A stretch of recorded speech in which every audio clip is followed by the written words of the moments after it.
And now, Real Estate Today with Jackie Molhotra.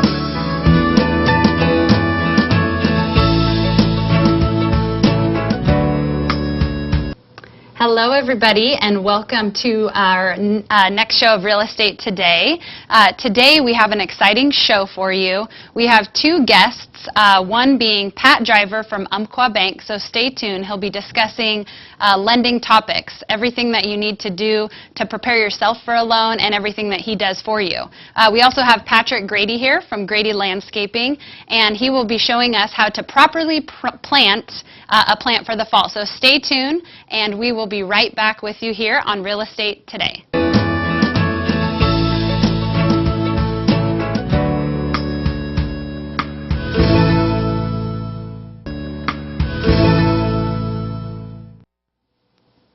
Welcome back to Real Estate Today. I'm your host, Jackie Molhotra, and today we have with us Pat Driver from Umpqua Bank. Pat, thank you for being here. Hi, thanks for having me, Jackie. Thank you for coming. We really appreciate it. So Pat is here from Umpqua Bank, and we are going to be discussing a little bit with you the lending world, everything that you do on a day-to-day basis. So tell us a little bit about yourself personally and professionally. Okay. I graduated from Chico State in 1982 and had no idea what I was going to do. So I called a longtime friend in Sacramento and said, hey, I need a job. Who's hiring? He was working, he was running Westland Mortgage at the time. He said, well, come be a loan officer. And I said, sure. I had no idea what it was, but I needed a job. So I started at Westland Mortgage in 1983. I've been doing it ever since. I left Westland Mortgage. A bunch of us thought we'd run our own mortgage company, so I started Sierra Pacific Mortgage, which is still running today. They're doing really well. You didn't tell me you started that business. Yeah. Awesome. I was one of the 4 founding members. There's one left, and he's doing real good. And, wow, that's great. So, yeah, and I decided I wanted to just do things on my own. So I became my own broker for about 17 years, had my own company in Sacramento. Decided I had time to go work for somebody else. I worked for a local firm in Sacramento for a couple years. Didn't like the direction it was going, so I found Umpqua about 2 years ago, and I've been there ever since. I came up to the Sutter Creek store about a year and a half ago and just loved it. So that's a nice transition from Sacramento to the foothills, right? Yes. Easy. It's easy different life. too. I'm still trying to get used to it. It's a lot more low-key, which I really like. Laid back, low-key. Yeah, you don't have to deal with traffic. Everybody's great. Just a straight shot in. Exactly. My wife still travels down to Sacramento, so she's got to go the bad way. I come from Rancho Murieta up here. It's just a beautiful drive. You're like, honey, I just didn't have any traffic today. How about you? Exactly. Well, cool. So I want to talk a little bit about the lending world and what direction you think the market's heading into. What state of mind are we in now with lending? And then what direction are we going? Well, you know, I've been doing this a long time. I've seen both sides. I've seen a lending industry that would loan to anybody. Right. And we saw what happened. And now it's gone a full 180, and now it's very difficult, probably the hardest I've seen it, to get a loan. Government's come in and said you will make loans and make sure people qualify, no more interest-only loans, none of the bad loans. So that's good. That's good.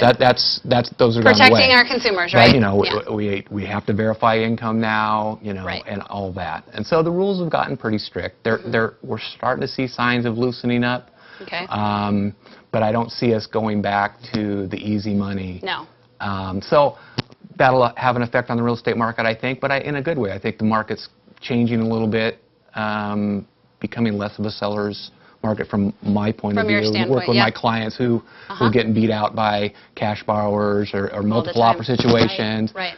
Not as many short sales. So it's changing. Homes are sitting on the market a little bit more than I'm seeing. You know, talking to some of my agents. So, you know, where it's going to go, I think, you know, interest rates have been historically low for a long time, and I've seen them at 14.5%. Yes. So under 5%. Is unheard of. We've had them forever, and we've been spoiled. I think they're going to go up, I think, in the next year or two, but I don't think a whole lot. I think the economy's still.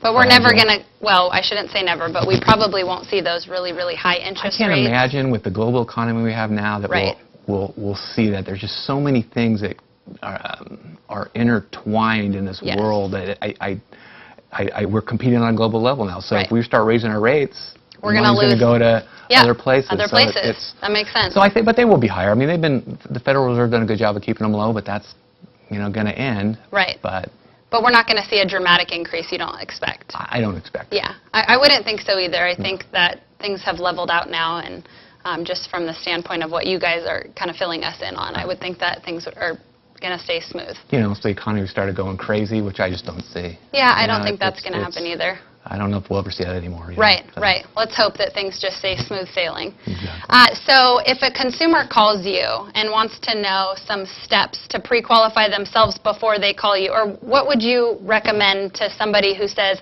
I'm thinking about buying a home? What's your first recommendation to them?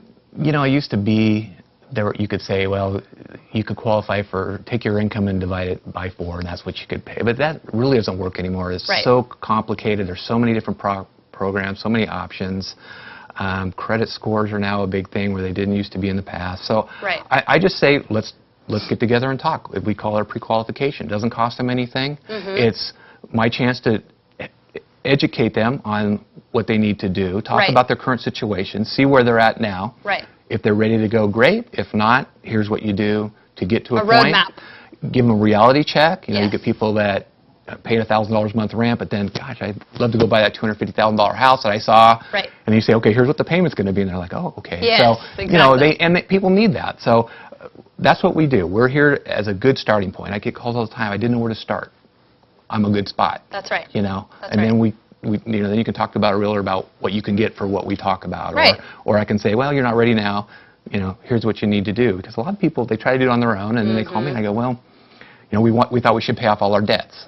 Well, but we have no money in the bank. Well, they talk to me. I'm saying, well, you've got enough income. Maybe the debts don't matter. Let's save some money.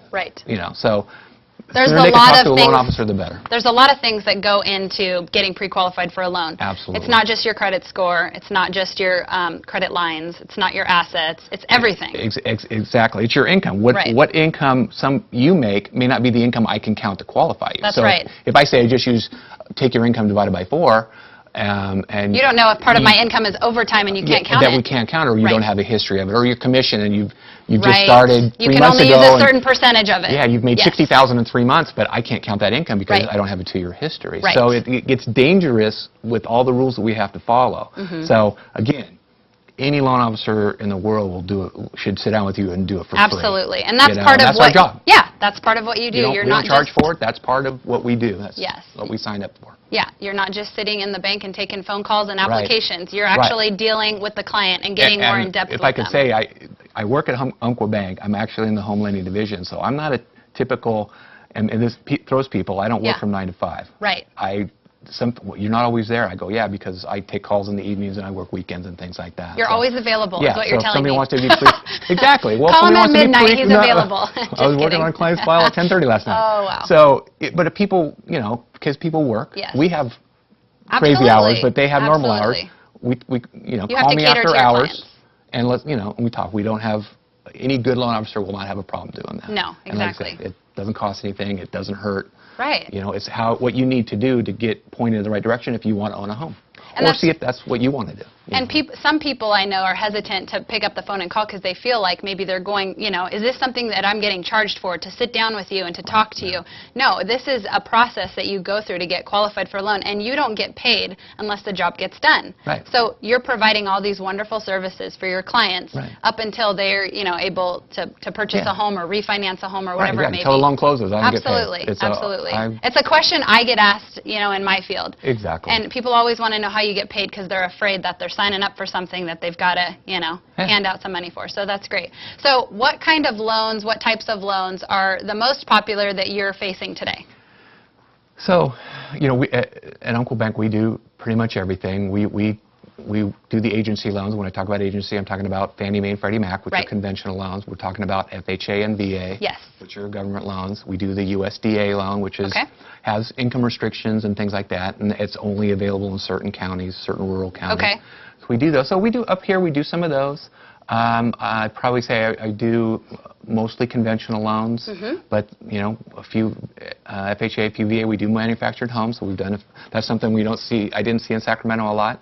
We see those up here. And again, we'll do rural properties. We're not afraid to do those. I've done 60 acres up here. I've done, where a lot of companies, they set limits. So, I've had the opportunity to do a lot of bigger properties, which I love. Yeah. I mean, Lots Sacramento, of land. we don't have a whole lot of them. Yeah, but, yeah. There's certain pockets in Sacramento, right, that have those. And yeah, up here, they're not kind of like all here. sporadic. Yeah. They're everywhere. Yeah, they're in every exactly. city, And every they have their county. challenges, but they're doable. Absolutely, absolutely. So conventional loans, you said that you do mostly. Yeah, I think that's industry-wide. I would say we're in a market where conventional loans are the most loans done, and followed up by maybe FHA. Yeah. And FHA is a great loan. People think it's a first-time home buyer loan, but it's not. It's just a loan that most first-time home buyers get. And why is that? The down payment's only 3.5%. Okay. So it's next to VA, which you have to be an eligible veteran to get when there's no down payment required in most cases. It's the next best product with the down payment, other than USDA. Right. If you're in the right area and you don't make too much money and so forth. So the nice thing about having all these is we can take somebody's situation and figure out which loans they can't get and which loans we can focus on, and that's part of what I do. Awesome. I love that.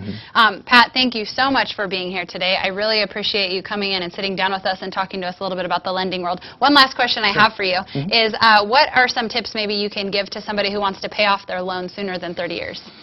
Well, if that's what they have. Well, most loans these days don't have prepayment penalties. Okay. So any extra payment you can afford, typically you get a mortgage statement and there's a little box that says additional principal.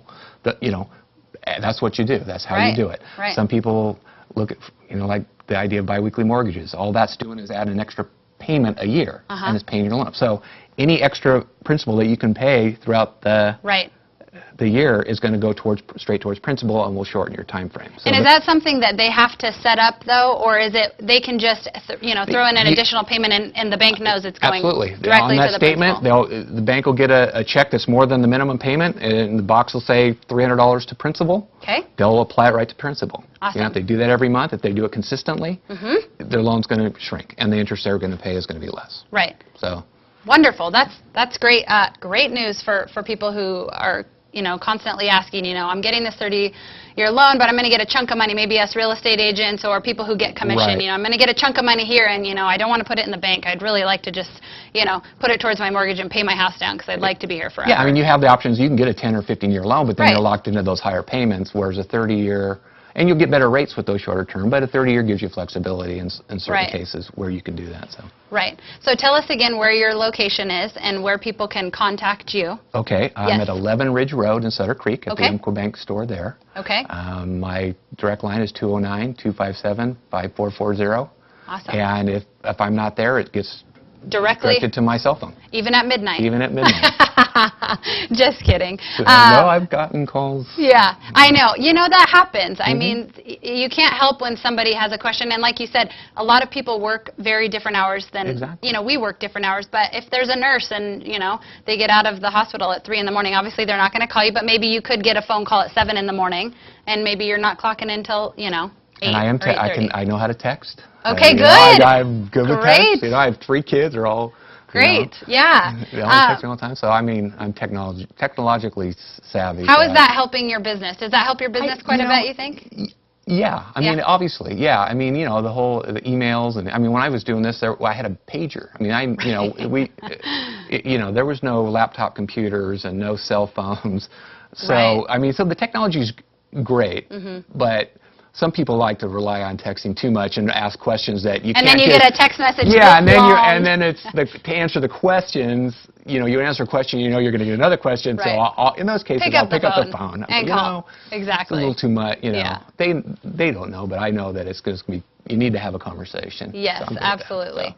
Well, thank you again so much for being here. I really appreciate it. And if anybody, if you have any questions regarding lending, getting qualified for a home, just asking a couple questions about if you're thinking about it in the next year or so, please call Pat Driver at 209-257-5450.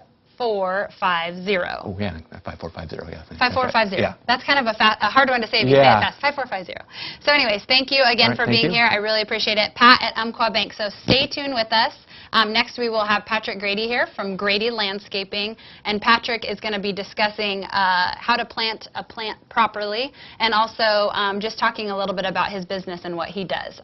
So stay tuned, and we will be right back.